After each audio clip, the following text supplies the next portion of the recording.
Part of the tricky part is when you actually cut the pattern, that you actually cut it exact. Because if you don't, as you can see right here in my situation, it's a little bit too big. But no worries, you know, if this happens to you, you can always trim it. See at the side here, you see that it just needs just a little bit here. So I'm just gonna just trim it a little bit with my scoring knife and my utility knife. So yeah, no big deal. Don't worry. Don't even worry if you cut it too big. It's that you can always fix it.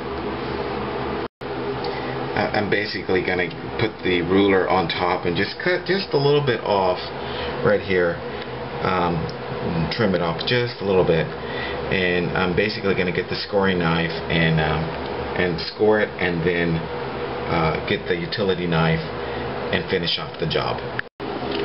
See, once I've actually scored it with this knife here, I just basically took it like a cookie and just, you know, just basically broke it in half. You see how kind of it cleans off easily like that? And then just get your scoring knife right here and just basically make it an even finish up the job. Alright? There we go. So now let's go ahead and see if this actually fits now. And you know, if you get it too big, no worry. You know, you can always keep trimming it until you can actually just make it fit. See? There it goes. Perfect. Don't worry about if you got, you know, gaps right here or you know, right around the hair. That's going to actually be sealed with that joining compound and that tape that goes over here. So don't even worry about that. That will actually get taken care of. So now you've got your patch in there, and let's go on to the next step. You can just go ahead and take this off. Let's go on to the next one. Next step. Okay, the next step, you basically want to go ahead and get a piece of wood. I mean, it doesn't have to be really thick. It's just a piece of wood that you're going to use for support. And you're basically going to get that piece of wood, and you're going to just basically stick it in there like this, and make it come out right here like this. And basically, you're going to put a screw right here and a screw right there. And then this will be basically the backbone of the patch, so that once that screw is in here and once in here, right here and one in here, you can actually put the patch on top of this with my thumb right in here, and then put a third screw right in the middle, and that will secure it. So let's go ahead and do that. Let me get my stick out, and let me go get my screws. Alright, just go ahead and get you one of your screws and start screwing it in right towards the middle, right here, because that's where your board in the back is going to be. So just basically start screwing it. They're drywall screws, so they're going to go in there really easily. You won't have any problem screwing this. And as it's coming in, kind of like feel it in the back. You see it's already coming out real quick, so let's back up and let's just back up just a little bit. Okay, it's still kind of pointing out. You want your board to be right in the back of that screw as it's screwing in. Okay, it's still, there we go. Alright, okay, right there. So literally I'm going to put my board back here like this, and then that way it's just going to start grabbing it, and then it'll just go right in the wood. And let's go ahead and do that. As you're putting in the screws, you see how I actually put the board back here, and I'm putting the screw here. While you're screwing it in with your hand, kind of pull it out like you're pulling weights. Pull it out while you're putting it in, and that way your screw has a good solid board to go in. So with your hand, you're actually pulling it out, holding it in place while you're putting that screw in. And I can't really show you very well because I'm actually holding this camera, but let me start doing it now. Alright, I actually put it in there now. See how this is kind of really strong now, and I kind of put the screw in further in, kind of like kind of like a little gap, kind of, because we're going to fill this up with joint compound, so it's going to be nice and smooth. You don't want the screw sticking out, because then you'll see the metal. You want to screw deep enough so that it can create kind of like a little crater, because you're going to fill up that crater with compound to make it nice and smooth. So I got that piece now, and now I'm just going to put my other screw on this other one. See, now it's nice and firm. So we're going to put that sheetrock right on top of that. So I'm going to put another screw right there. Alright. See, same concept here. I was pulling this back towards me while I was screwing the screw, and I kind of left kind of like a crater there, because I'm going to fill that up. So now, see, it's nice and ready. Got my 2 screws right there, and now this is a great background. My dog thinks someone's knocking at the door. So so now we can actually now put this in here like this, and actually we're ready to actually go on to the next step.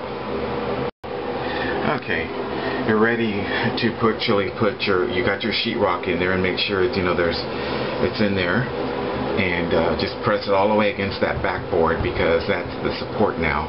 And your next step is going to be to put a screw right in the middle of that, so that it can actually hold the patch. So that's going to be our next step there. Okay, here we go. And you're now got your patch in, you got your support. It's ready to be, we're going to put tape over it, and we're going to put that joint compound, and we're going to get it nice and smooth. Alright.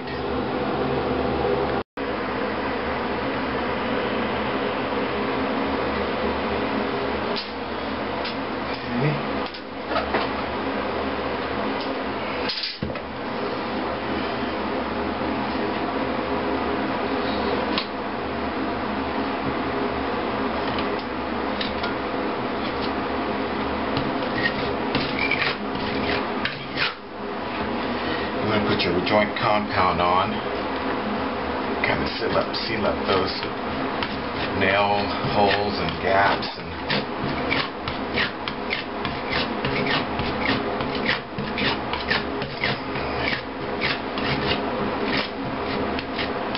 you want to go ahead and see these inseams here. You want to put a little piece right there. Kind of tear it up like that. Over it like that. Kind of got another piece right there. A little piece right there. Go ahead and get all these pieces up real quick.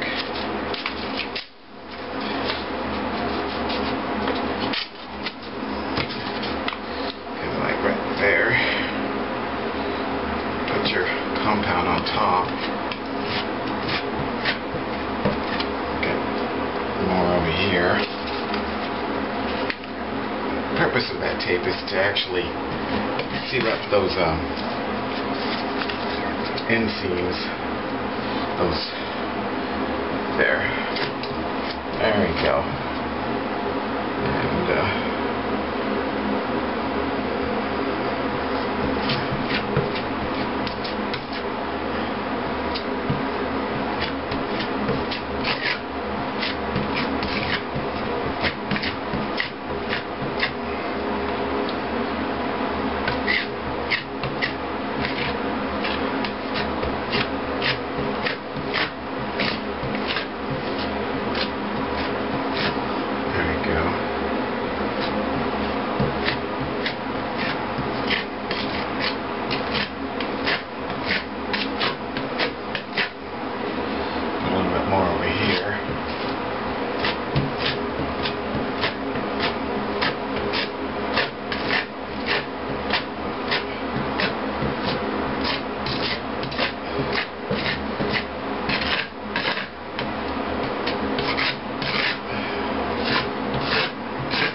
And basically, once you actually have it nice and smooth, just let it dry for about a day, about 2 days. Let it dry, and then come back and get your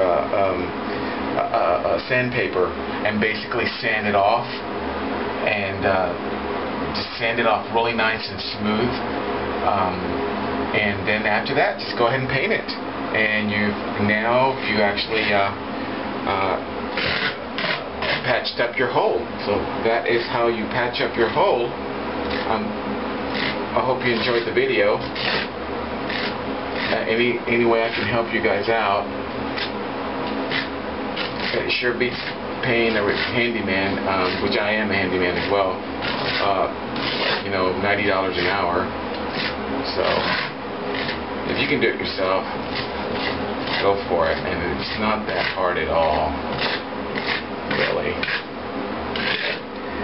So here we go. I hope you guys enjoyed this. Hope that it helps somebody. And of course, you can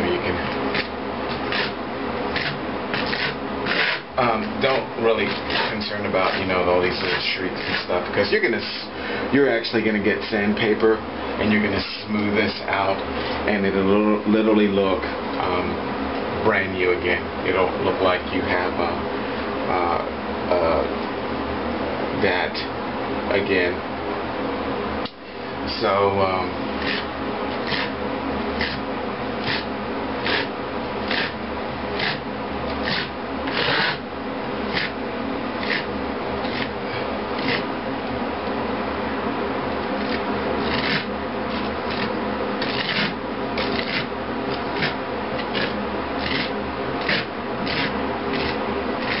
there you go.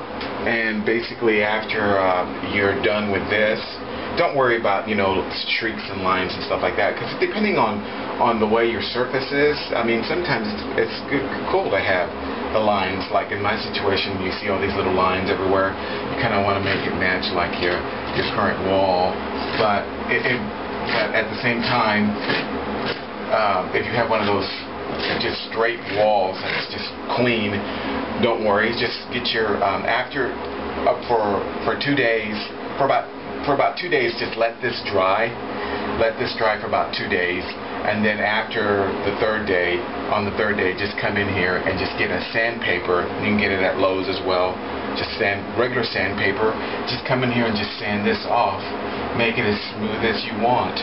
And once you smooth out all these rough edges, you'll have a nice, clean cut wall. And then you're able to just, after that, just start painting over it. And make sure you get your color back. And that's how you fix a hole in the wall. Hope you enjoyed this video, and anything I can do to help you guys out, I'll post anything up here.